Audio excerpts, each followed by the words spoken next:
근데 지금 사실 디지털 포용이라는 것 자체가 국제사회도 그렇고 우리나라도 그렇고 아직 개념이 잡혀있는 단어가 아니에요. 그래서 저희가 디지털 포용 전략을 얘기해야 되는데 이 개념이 안 잡혀있고 생소하니까 우선 이걸 빼고 조금이라도 좀 익숙한 단어들로 지금 저희가 이 심포지엄 타이틀을 잡아봤던 거고요. 궁극적으로는 디지털 포용이라는 것, 그걸 만들어가는 과정이 이번에 우리 과제였습니다.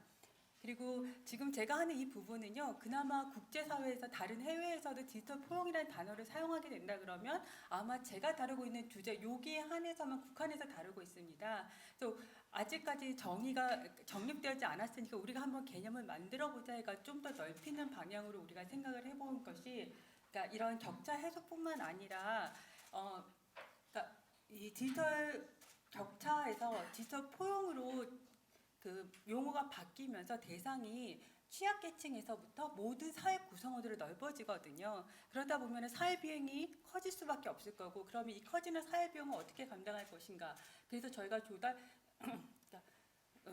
그 사회 비용을 어떻게 감당할 것인가에 대해서 좀 연구를 해봤고, 또 하나는 디지털 혁신으로 여러 가지 혁신적인 서비스가 있을 텐데 이거를 어떻게 잘 전달할 것인가 해서 공공 서비스 혁신을 한번 생각을 해봤고, 이것이 다음에 선지원 박사님하고 문정업 박사님이 이제 말씀을 해주실 거고요. 저는 이 디지털 격차 요게 조금 포커스를 맞춰서 지금 디지털 전환 시대에 어떻게 디지털 격차 정책을 해나가야 되는지를 한번 다뤄봤습니다.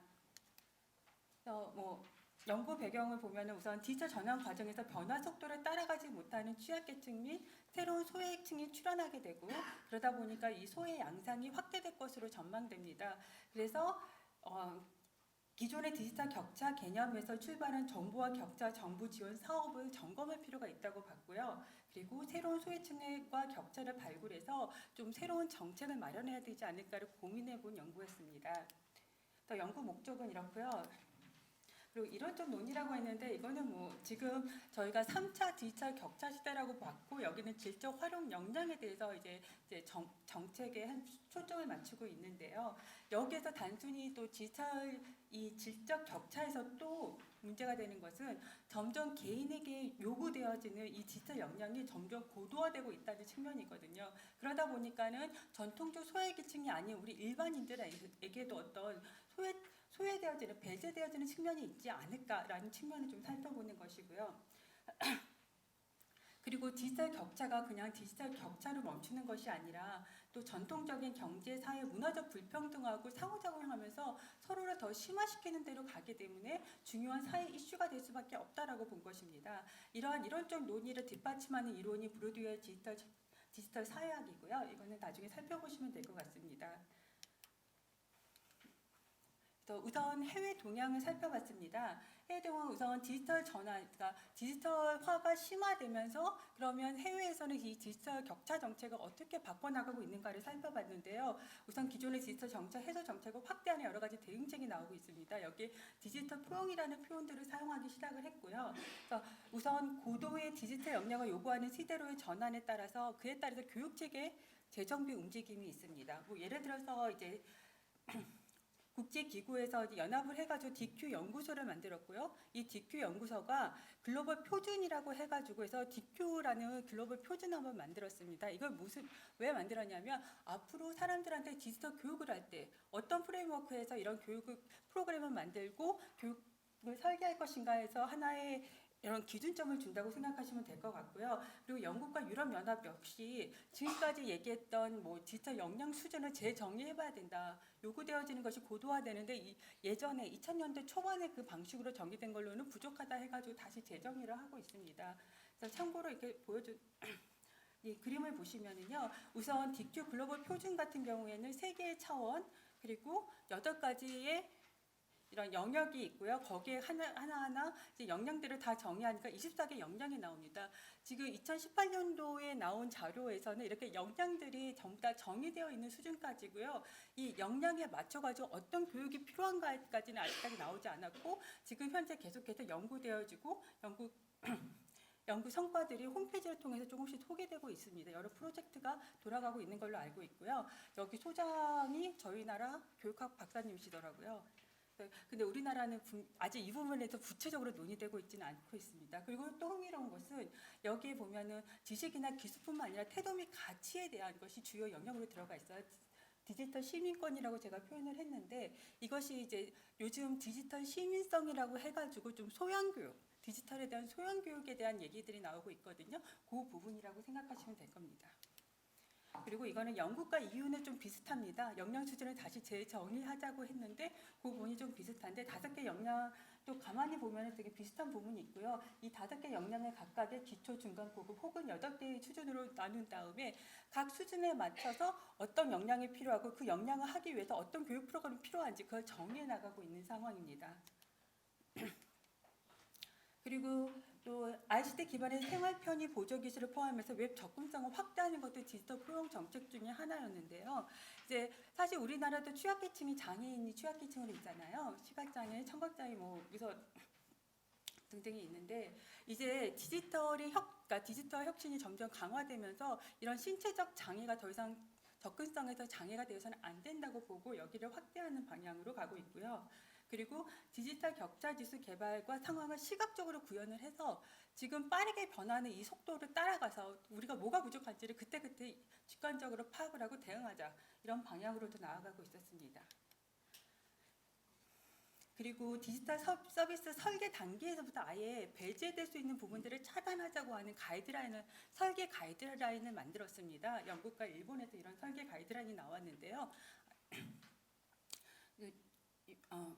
나왔습니다. 그리고 또 민간의 참여를 권장하는 부분이 있습니다. 이거는 아까도 얘기했듯이 이 디지털 격차 정책의 범위가 모든 구성원으로 넓혀짐에 따라서 비용이 더 많이 들 것이고 이것이 정부만이 감당할 수가 없게 되거든요. 그래서 민간의 적극적인 참여를 유도해야 될 수밖에 없다라고 해가지고 이쪽을 또 권장하고 있습니다. 그리고 지금 사례에서 미국이 없어가지고 지금 잠깐 넣었는데 미국은 아직 초고속 인터넷 연결망을 까는 것이 아직 중점 사업이고요. 그리고 물론 디지털 포용에 대해서 연구는 있는데 이거는 연구소하고 대학에서 주도하고 있는 상황입니다. 또 우리나라 상황을 보면은요, 우리나라는 정보격차 해소 지원 사업에서 매년 디지털 정보격차 실태 조사를 실행하고 있고요. 취약계층 대상의 정보화 교육하고 정보통신 보조기기 개발 및 보급 등의 격차 해소 정책을 수행 중에 있습니다.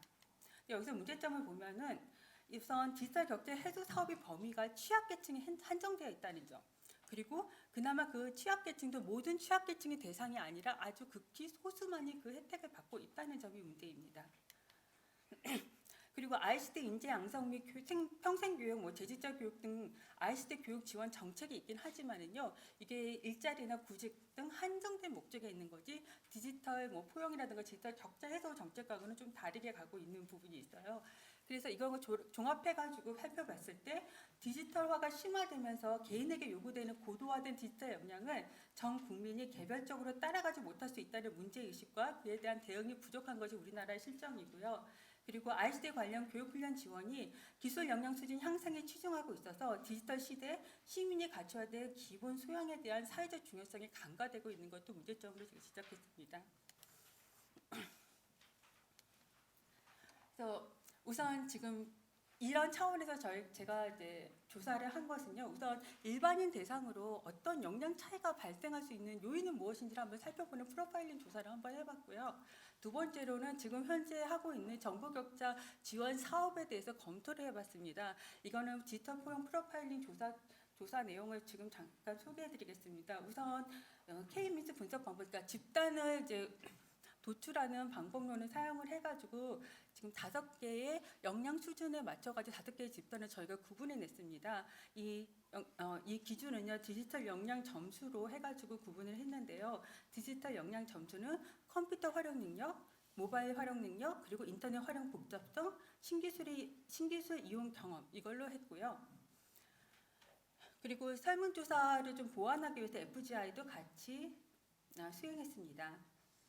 뒤에가 그 결과인데요. 우선 첫 번째로 이제 상위에 있는 파란색 점이 상위 그룹에 있는 그 특성입니다. 이 상위 그룹 같은 경우에는 이런 4가지 역량 측정한 4가지 부분 모두가 고르게 상위 수준에 있고요. 그 다음에 중상위권은 어떤 차이가 있느냐면 이 인터넷 활용 복잡성하고 신기술 사용 경험에서 조금 상위권 그룹하고 비해서는 조금 떨어져 있습니다.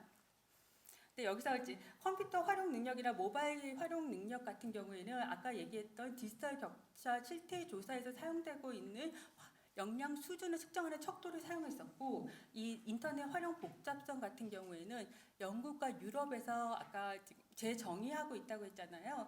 거기에서 중급하고 중상위급에서 어떤 역량이 있고 어떤 그 집단에 들어가기 위해서 어떤 역량 수준이 있어야 되는 걸 정의된 거를 척도를 사용했고요.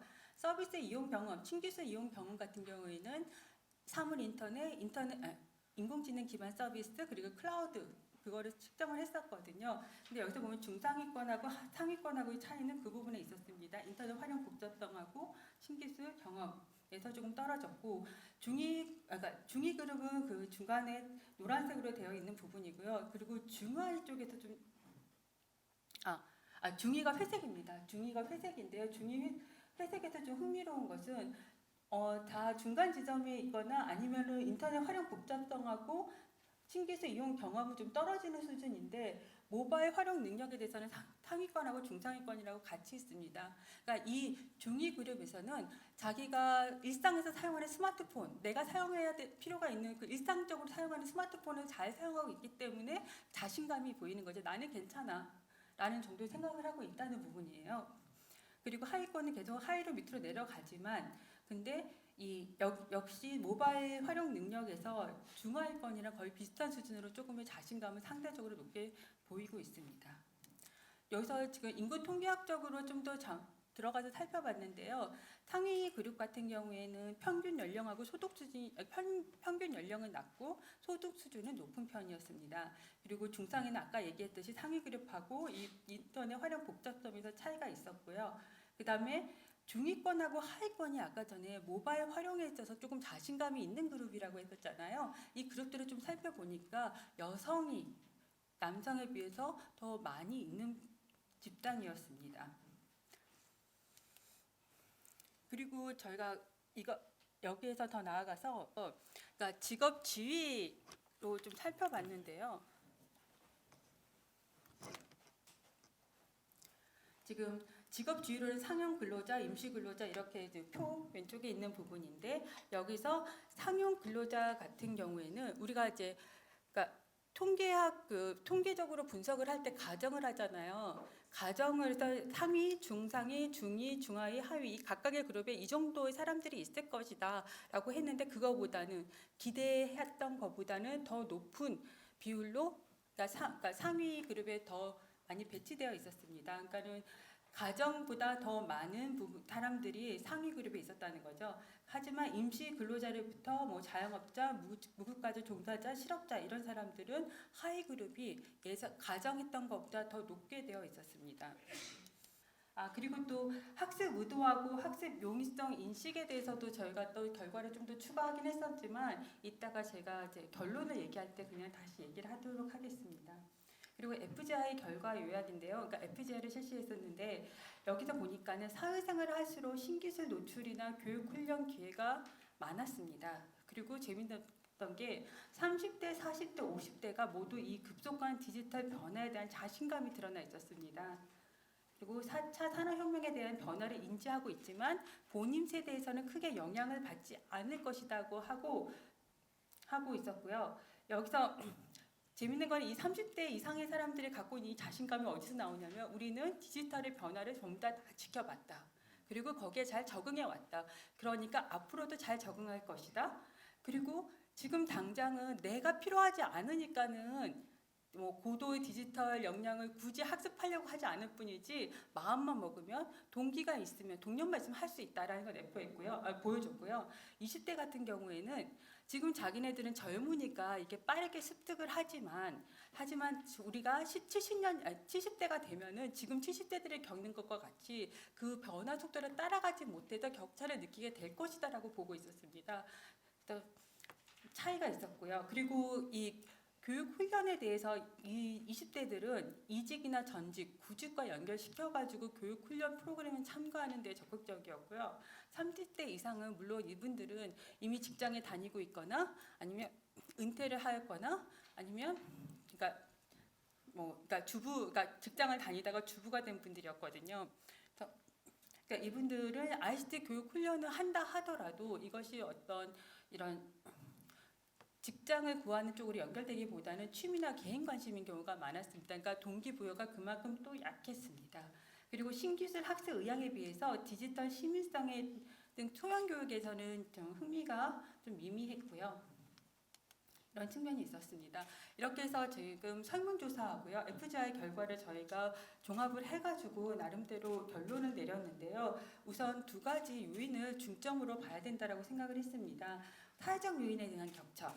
지금까지 디지털 격차 정책은 경제적 요인을 많이 생각을 했었거든요. 근데 실질적으로 보니까는 물론 성별하고 연령 요인도 분명히 있긴 있었습니다. 하지만 여기서 소득 수준보다는 직업의 지위에 따라서, 그러니까 상용직 종사자냐 아닌, 그리고 그밖에 다른 뭐 자영업자라든가 무급가정 종사자라든가 전업주부 같은 경우에는 사회생활의 사회 네트워크가 굉장히 폭이 좁거든요. 이런 분들과의 차이가 있었기 때문에 이거를 저희는 사회적 요인이라고 봤고 이거에 대한 격차가 나타나고 있다라고 살펴봤습니다.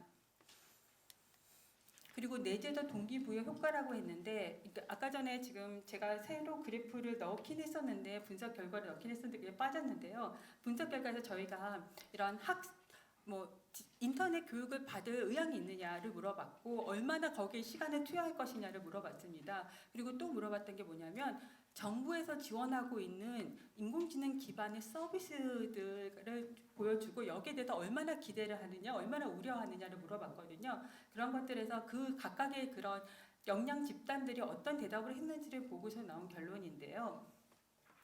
디지털 역량 상위 집단의 학습 시간 투자 의향이 하위 집단보다 높았고요. 그리고 디지털 역량 하위 집단의 내재적 동기부여가 상대적으로 낮았고요. 그리고 학습의 용이성 인식, 그러니까 내가 원하는 거는 이거를 학습할 때 쉽게 학습할 수 있을 것이다라는 거, 그렇게 인식하는 것이 하위 집단이 상위 집단에 비해서는 더 높은 심리적 장벽을 보여줬습니다. 이거는 내재적 동기부여에도 장애 요인으로 연결될 수 있는 부분이었고요. 그리고 이 낮은 내재적 동기부여는 지능형 서비스에 대한 낮은 기대감과도 연결되었습니다. 그래서 결론을 보면은 디지털 격차 해소는 외부의 지원, 그러니까 외부의 지원이라는 것은 지금 정부가 하고 있는 정부 사업이 이런 외부 지원이 될 수 있는 거고요. 여기에 내재적 동기부여가 없다 그러면 정부 지원을 한다고 해도 이것이 효과적으로 되지 않을 것이다라고 봤습니다. 그리고 저희가 여기 아까 전에 보면은 15세부터 64세까지 설문조사에 참여를 했거든요. 그래서 저희가 놓친 노인분들하고 장애인분들을 또 따로 찾아가가지고 인터뷰를 했습니다. 근데 여기서 재밌는 거는 고령층 같은 경우에서 왜 정보화 교육을 받느냐고 물어봤을 때 주로 얘기하는 것이 자존감이었습니다. 자기가 시대에 뒤떨어지고 있지 않다라고 생각하고 싶어가지고 이 교육을 받는데요. 문제는 이 교육이 충분히 자기의 소화가 되지 않으니까 계속 반복적으로 교육을 받고 있었어요. 근데 여기에서 이제 정부 지원 사업의 문제점이 뭐냐면 우선 소외 계층에 대해서 정보화 교육을 한다는 것이 목적인데 최소한 이 지원 사업을 수혜자는 자기가 스스로 정보를 찾아서 자발적으로 올 수 있는 사람 혹은 지인이 알려줘서 올 수 있는 사람에 한정되어 있었고요.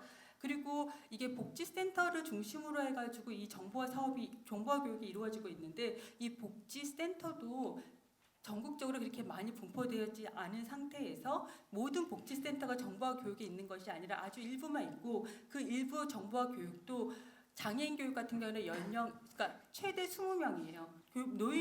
노인의 경우에도 한 복지센터에서 최대 20명이에요.